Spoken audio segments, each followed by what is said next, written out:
కన్యాకుమారి నుంచి అయితే journey start అయింది. ఇప్పుడు అనంత పద్మనాభ స్వామి టెంపుల్ దగ్గరికి వెళ్తున్నాము. సో తిరువనంతపురం రీచ్ అయినాం.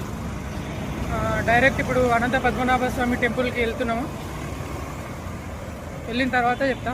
రూమ్ తీసుకుందాం అనుకున్నాము, కానీ మళ్ళీ దర్శనం అయిపోయిన వెంబడి వెళ్ళిపోవాలి కాబట్టి తీసుకోలేదు. క్లాక్ రూమ్లలో లగేజ్ పెట్టి స్నానం చేసి గుడి దగ్గరకు వచ్చేసినాం అనమాట. ఇంకా లోపలికి ఫోన్ అలా ఉన్నది కాబట్టి దర్శనం అయిపోయినాక చెప్తా. మీ దర్శనం అయిపోయింది అనమాట. ఇప్పుడే ట్రెడిషనల్ వేర్లు ఉన్నాము. చాలా మంచిగా అయింది దర్శనం అయితే. మీరు ఎవరైనా వస్తే పొద్దున వచ్చేటట్టు చూసుకోండి, ఎందుకంటే పొద్దున కొద్దిగా పబ్లిక్ తక్కువ ఉంటుంది, రష్ ఉండదు. ఇప్పుడు చాలామంది పబ్లిక్ ఉంటారు. పొద్దున్న వచ్చేటట్టు చూసుకోండి. పొద్దున్న వస్తే దర్శనం మంచిగా అవుతుంది. పొద్దున్నే బ్రహ్మస్నానం చేసి రండి. సాయంత్రం వస్తే చాలా కష్టము, నిలబడలేక ఇబ్బంది అవుతుంది.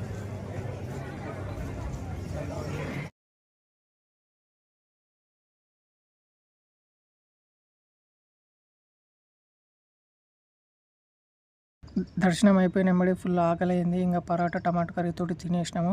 వెంటనే ఇంకా కోయంబత్తూర్కి బయలుదేరాలి. కోయంబత్తూర్కి అయితే జర్నీ స్టార్ట్ అయింది అనమాట. వెళ్ళిన తర్వాత మీకు అప్డేట్ ఇస్తాను.